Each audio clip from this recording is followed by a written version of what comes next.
Bihari.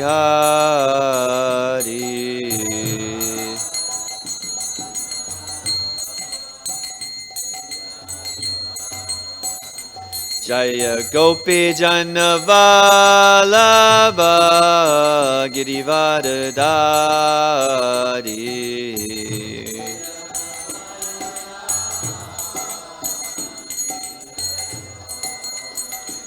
Jaya Gopi Jannavalabha Girivardhari.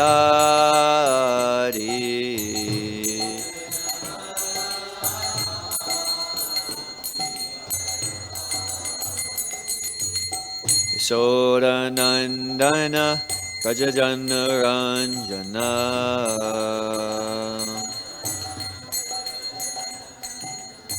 Yashodanandana Rajajanaranjana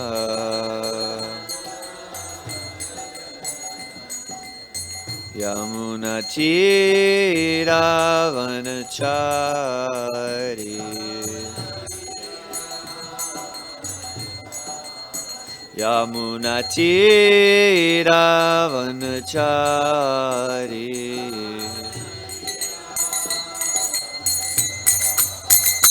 Jaya Radha Madhava Kunja Bihari.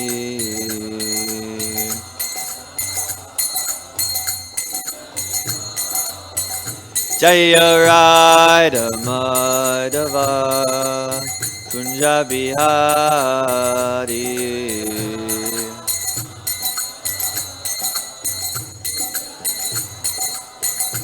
Jaya Gopi Jannavalabha Girivardhari.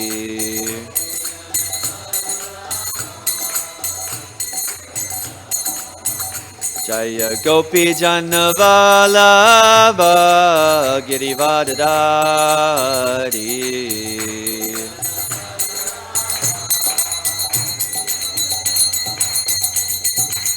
Yashodanandana Brajajanaranjana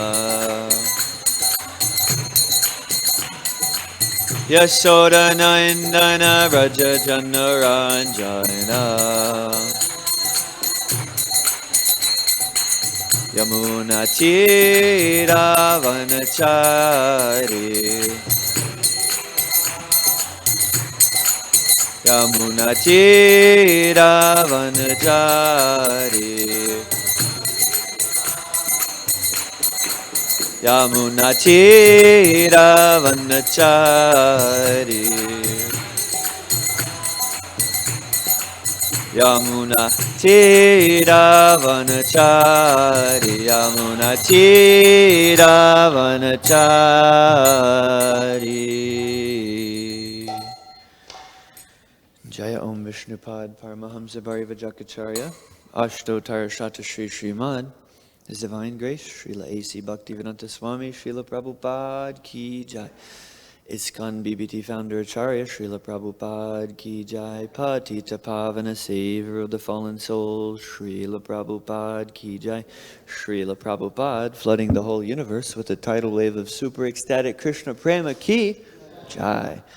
Jai Om Vishnupad Paramahamsa Bharivajakacharya Ashtottara Shata Shri Srimad His Divine Grace Bhakti Siddhanta Sarasvatī Goswami Maharaj Prabhupada Ki Jai.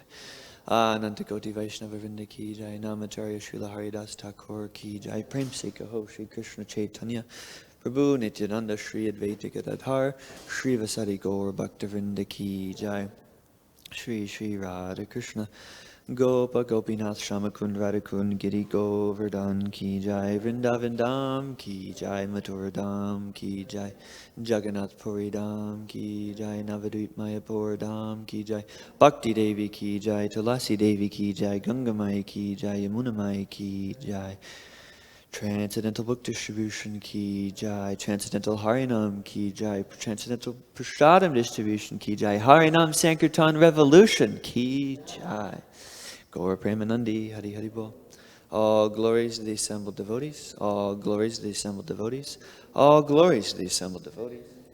All glories to Sri Sri Guru in Gauranga. All glories to His Divine Grace. Srila Prabhupada. Vishnu Padaya Krishna Messiah.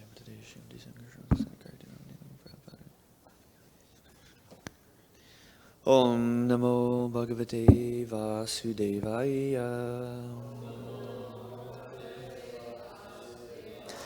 Om Namo Bhagavate Vasudevaya. Om Namo Bhagavate Vasudevaya.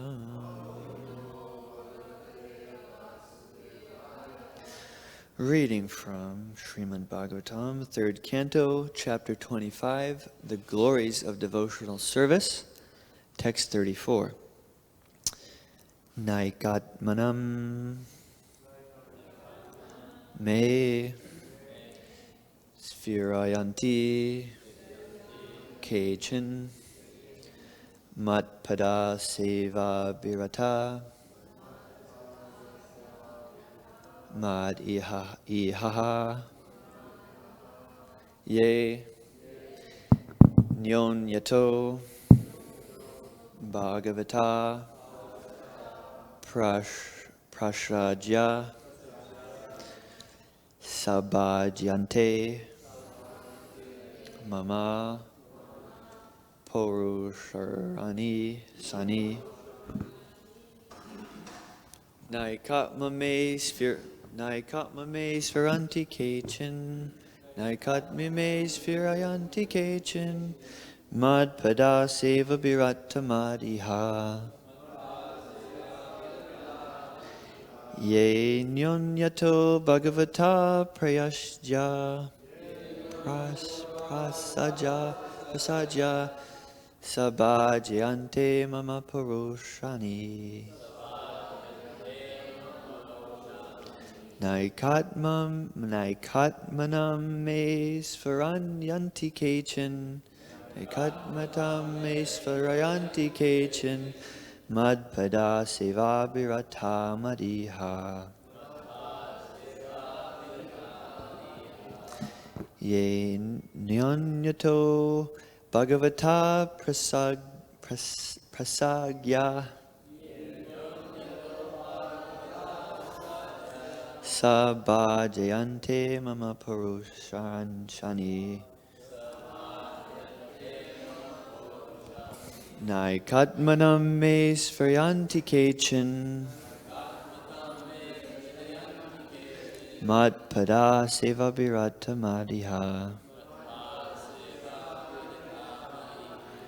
ye nyanyato bhagavata prasagya sabhadyante mama purushani.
Yenonto bhagavata prasagya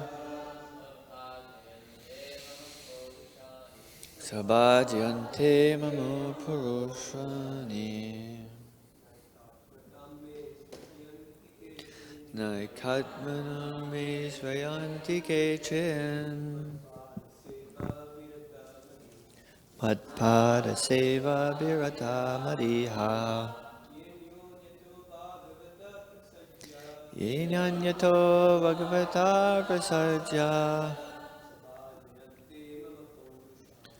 sabhadyante mama purushani. Vaishnavis.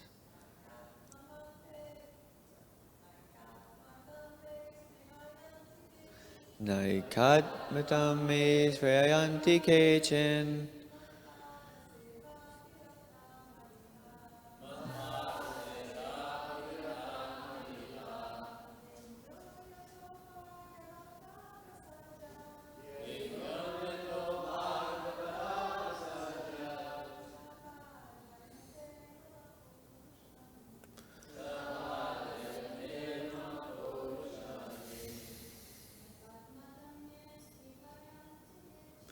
ekātmatām me spriyayanti kechin. Matpada seva birata mariha.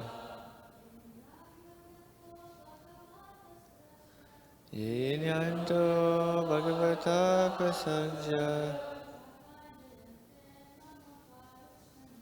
Sabhajayante mama purushani.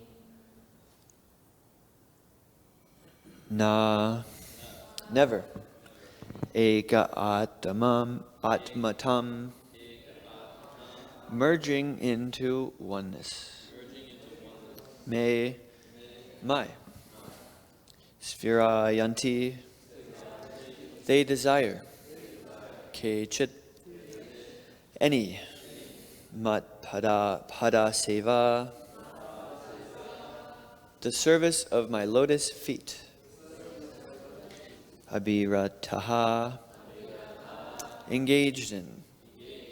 Mat ihaha, endeavoring to attain me. Yea, those who. Anyanyataha, mutually. Bhagavataha, pure devotees. Prasajya, assembling. Sabhajayante, glorify. Mama, my. Purushani, glorious activities. Translation and purport by His Divine Grace, A.C. Bhaktivedanta Swami Śrī Prabodhānanda Sarasvatī ki jai. A pure devotee who is attached to the activities of devotional service and who always engages in the service of my lotus feet never desires to become one with me. Such a devotee who is unflinchingly engaged always glorifies my pastimes and activities. There are 5 kinds of liberation stated in the scriptures. One is to become one with the Supreme Personality of Godhead, or to forsake one's individuality and merge into the Supreme Spirit. This is called ekātmatām. A devotee never accepts this kind of liberation. The other 4 liberations are to be promoted to the same planet as God, Vaikuṇṭha, to associate personally with the Supreme Lord, to achieve the same opulence as the Lord, and to attain the same bodily features as the Supreme Lord. A pure devotee, as will be explained by Kapila Muni, does not aspire for any of the 5 liberations. He especially despises as hellish the idea of becoming one with the Supreme Personality of Godhead. Śrī Prabodhānanda Sarasvatī, a great devotee of Lord Caitanya, said, kaivalyaṁ narakāyate. The happiness of becoming one with the Supreme Lord, which is aspired for by the Māyāvādīs, is considered hellish. That oneness is not for pure devotees. There are many so-called devotees who think that in the conditioned state we worship the personality of Godhead, but that ultimately there is no personality. They say that since the absolute truth is impersonal, one can imagine a personal form of the impersonal absolute for the time being, but as soon as one becomes liberated, the worship stops. That is the theory put forward by the Māyāvād philosophy. Actually, the impersonalists do not merge into the existence of the Supreme Person, but into his personal bodily luster, which is called the Brahmajyoti. Although the Brahmajyoti is non-different from his personal body, that sort of oneness, merging into the bodily luster of the Supreme Personality of Godhead, is not accepted by a pure devotee, because the devotees engage in greater pleasure than the so-called pleasure of merging into his existence. The greatest pleasure is to serve the Lord. Devotees are always thinking about how to serve Him. They are always designing ways and means to serve the Supreme Lord, even in the midst of the greatest obstacles of material existence. The Māyāvādīs accept the description of the pastimes of the Lord as stories, but actually they are not stories. They are historical facts. Pure devotees accept the narrations of the pastimes of the Lord not as stories, but as absolute truth. The words mama porya shani are significant. Devotees are very much attached to glorifying the activities of the Lord, whereas the Māyāvādīs cannot even think of these activities. According to them, the absolute truth is impersonal. Without personal existence, how can there be any activity? How can there be activity? The impersonalists take the activities mentioned in the Srimad Bhagavatam, Bhagavad Gita, and other Vedic literatures as fictitious stories,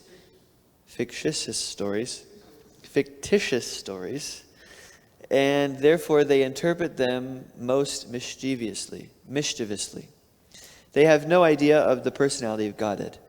They unnecessarily poke their noses into the scripture and interpret it in a deceptive way in order to mislead the innocent public. The activities of Mayavad philosophy are very dangerous to the public. And therefore, Lord Caitanya warned us never to hear from any Mayavadi about any scripture. They'll spoil the entire process. And the person hearing them will never be able to come to the path of devotional service to attain the highest perfection, or will be able to do so only after a very long time. It is clearly stated by Kapila Muni that bhakti activities or activities in devotional service are transcendental to mukti. This is called panchama purushartha. Generally, people engaged in the activities of religion, economic development, and sense gratification, generally, people engaged in the activities of religion, economic development, and sense gratification, and ultimately, they work with an idea that they are going to become one with the Supreme Lord, mukti. But bhakti is transcendental to these activities. The Srimad Bhagavatam therefore begins by stating that all kinds of pretentious religiosity is completely eradicated from the Bhagavatam. Ritualistic activities for economic development and sense gratification, and after frustration in sense gratification, the desire to become one with the Supreme Lord are all completely rejected in the Bhagavatam. The Bhagavatam is especially meant for pure devotees who always engage in Krishna consciousness in the activities of the Lord and always glorify these transcendental activities. Pure devotees worship the transcendental activities of the Lord in Vrindavan, Dvarka, and Mathura, as they are narrated in the Srimad Bhagavatam and other Puranas. The Mayavadi philosophers completely reject them as stories, but actually they are great and worshipable subject matters, and are thus relishable only for the devotees. That is the difference between a Mayavadi and a pure devotee.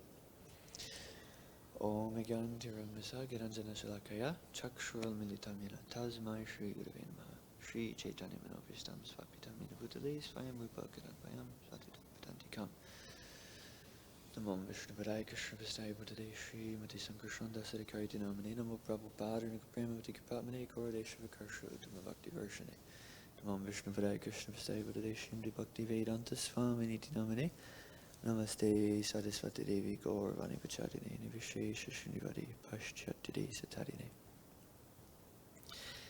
Hare Krishna, Krishna Krishna, Hare Hare, Hare Rama, Rama Rama, Hare Hare.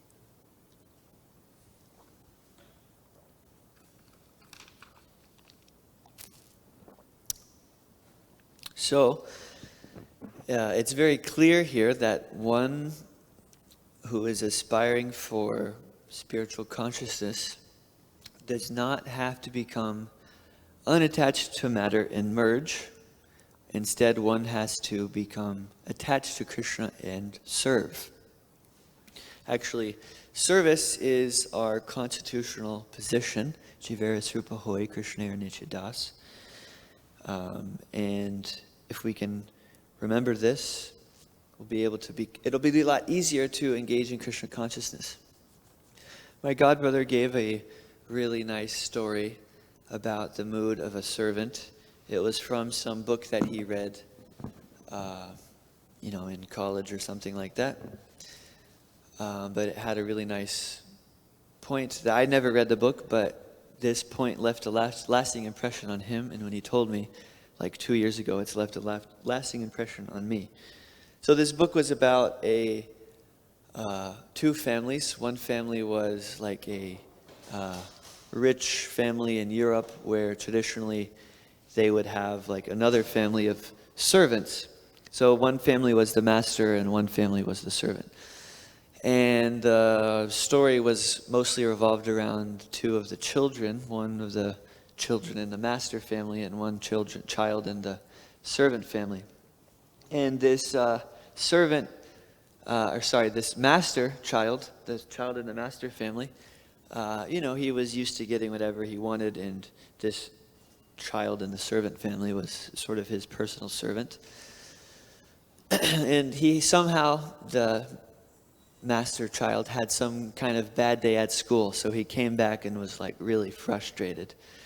And he, had a servant, so he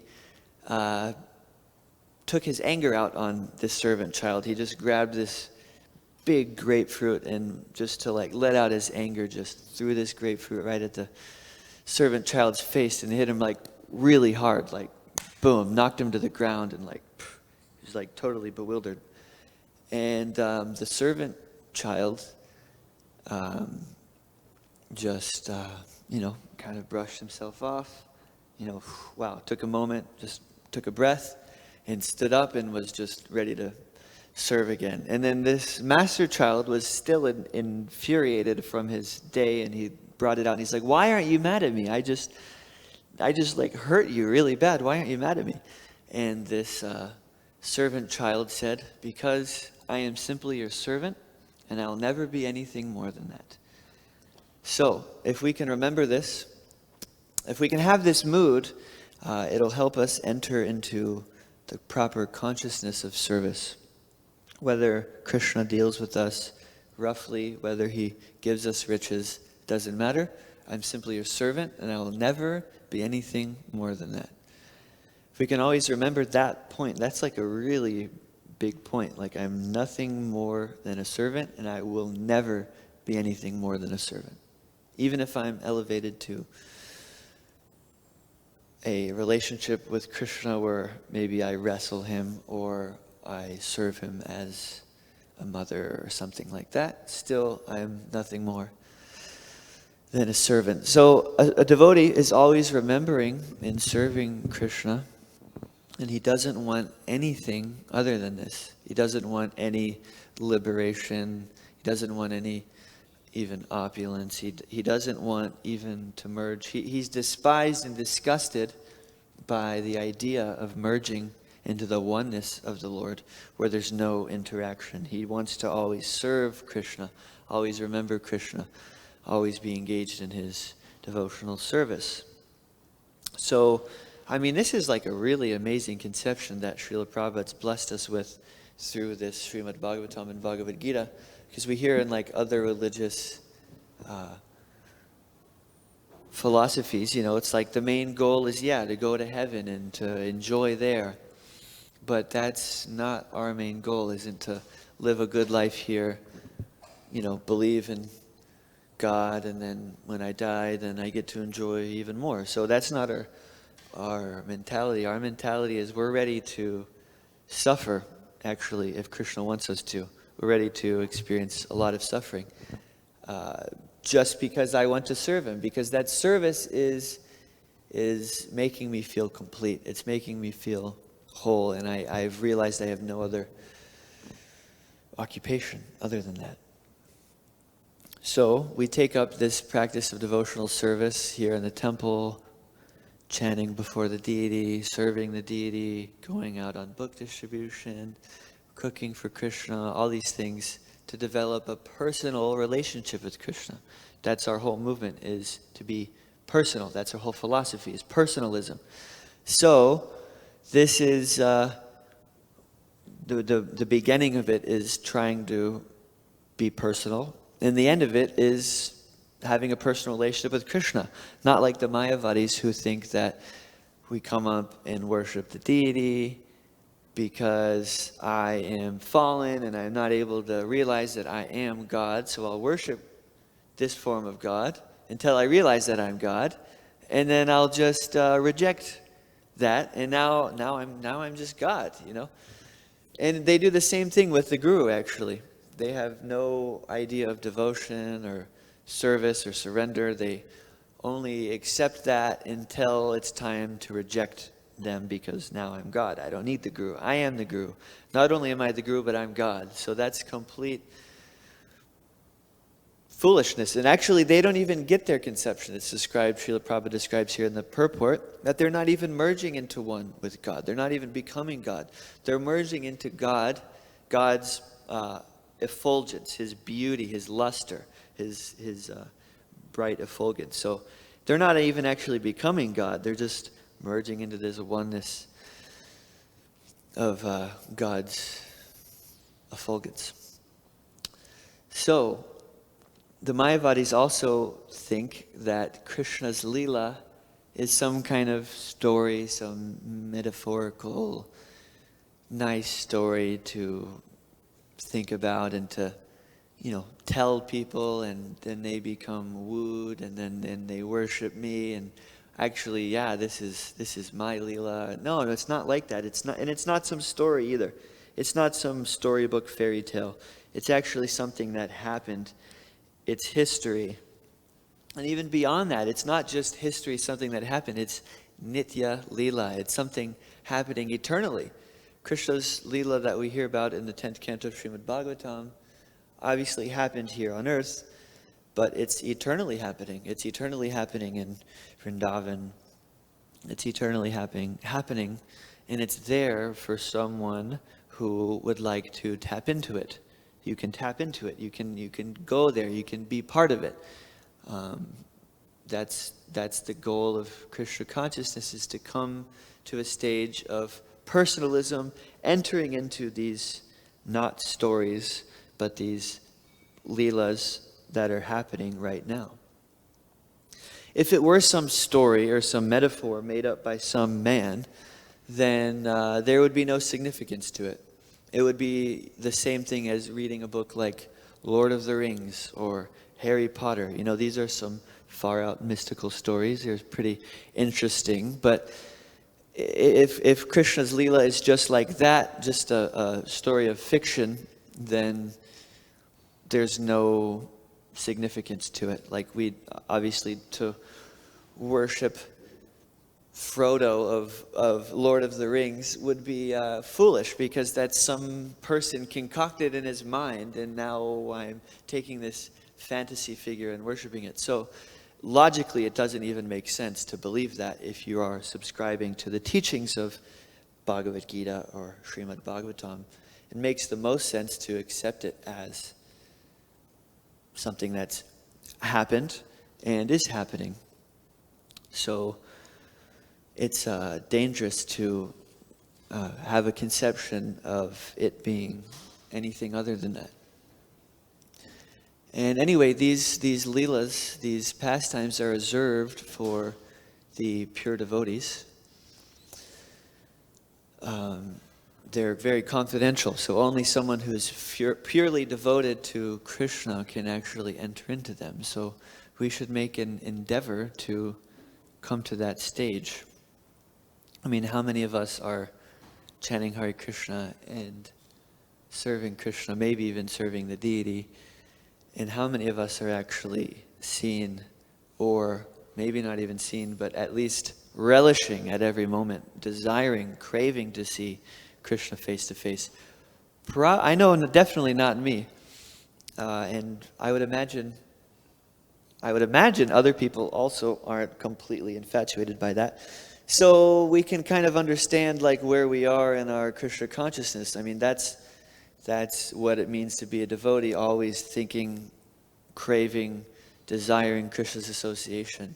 So if I'm not there, then that shows my level of devotion to Krishna. But we should aspire to always hear about Krishna's pastimes, Krishna's Leela. Krishna says in the Bhagavad Gita 4.9, Janma karma chame divyam evam yo veti tatvidaha tvakvideham punarjanma nati mam eti sorjuna.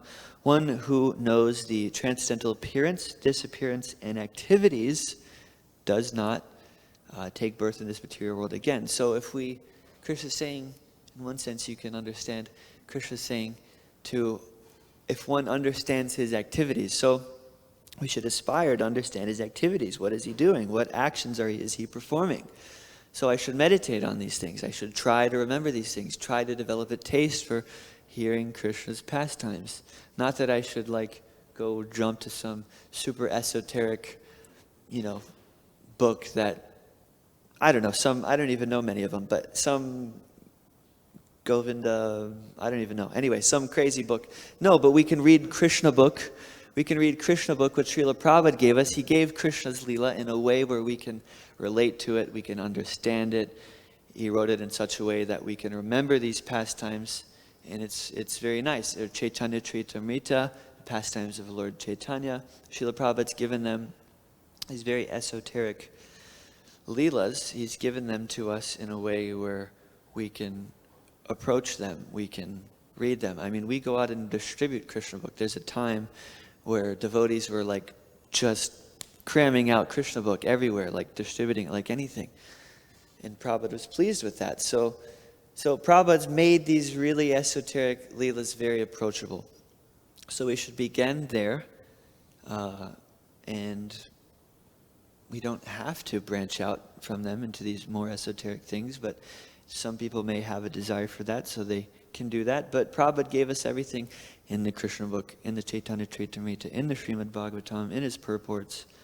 So we can relish this, extract this personalism, entering into Krishna's pastimes through this path that Srila Prabhupada's given to us. So, yeah, we should make a serious endeavor to become pure and to come to that level of understanding. First, we have to understand, obviously, that this body is not who I really am. This body is a temporary, rotting bag of stool and urine. And it's meant to suffer. There's actually, the suffering in this body is greater than the pleasure in this body. For instance, I recently had some practical, personal realization of this. I went to the dentist. I had some like sometimes when I drink cold water, I get like a nerve feeling in my tooth, and it kind of causes some pain. Also, I broke my hand when I was a young boy, and it didn't heal properly. So sometimes if I'm doing something that requires a lot of grip strength, I feel some pain in my hand. So I went to the doctor for both of these things. And the dentist and the doctor said, well, there's nothing we can do. So, okay, I just realized, all right, this body's meant to suffer. There's nothing I can do about it. The doctor can't even do anything about it. So, I should just make a sincere endeavor to get off of this bodily platform, because this body's just going to suffer. It's just meant to suffer. It's already suffering. It's going to suffer more as time goes on. So, yeah, I should realize that. And then I should make a serious endeavor to chant without offense and to relish Krishna's pastimes. Try to remember Krishna's pastimes and read about Krishna's pastimes. When I'm associating with the devotees, trying to talk about Krishna. Something, if we're on the neophyte stage, well, what have you read? What have you thought, what have you been thinking about recently? Or, hey, I read this something interesting, let's discuss it. So, chanting Hare Krishna is the perfection of our life. It's the beginning, the middle, and the end. It's the beginning, the purification process. It's the middle, it's the beginning and the beginning taking up to Krishna consciousness. It's the middle, the purification. It's the end, the perfection. So, we should always remember that. Chanting is nothing that I should give up. It's nothing that eventually I chant Hare Krishna and then I become God. No, it's something completely relishable, and we can hear about it here from Prabhupada describing that the personal relationship with Krishna is the highest perfection, and the impersonal is completely bogus and should be rejected and we should not hear such things from such people. So that's all I have to say. We have a few minutes. Archita Prabhu would like to give a comment. Please do.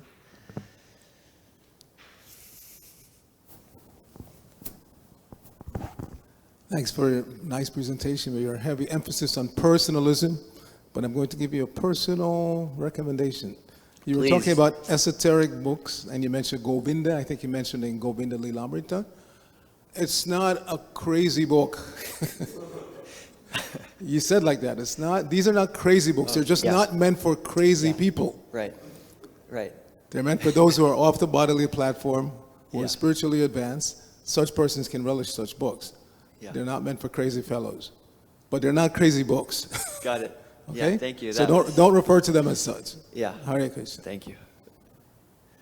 Jai, anybody else has any comments, questions? Hallelujah, Kripa Prabhu.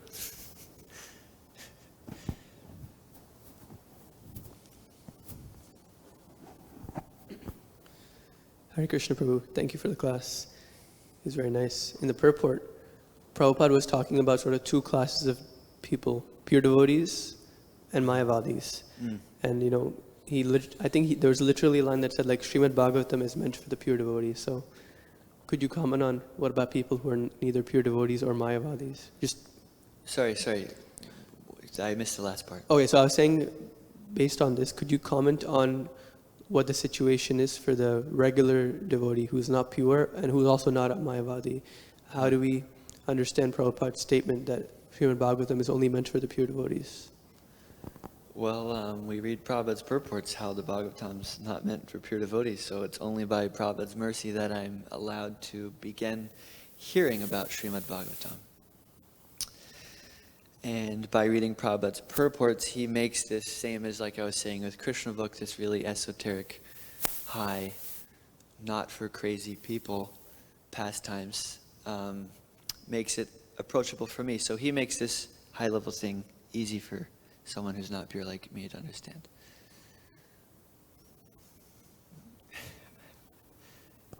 So you mentioned something that I thought was interesting, and I would like you to elaborate on it. Thanks for the class, by the way. It's really good. So how exactly do we know that Krishna is real, but Frodo Baggins is not real? How do we know that? How do we know? Well, if you could show me a parampara of Lord of the Rings describing, that if you that these metaphor or these stories are real and there's some historical evidence, you can take me to Middle Earth, or you could something like that. Like we have it very simple in our parampara. Prabhupada gives us literally every single person all the way back to Krishna from when Bhagavad Gita was spoken. And we get practical experience too. So I mean, I haven't, but people have had practical experience of Krishna. They've had some,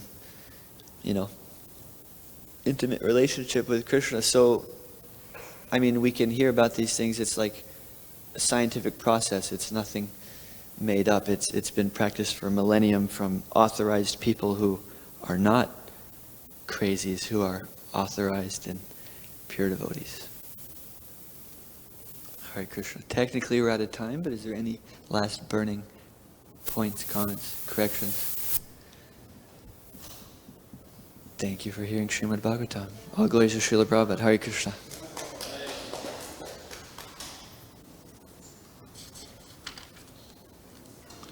Vanchakalpadevishta kripasinabheva chapatita nam pavaneva vaishnavebhyo namo namaha.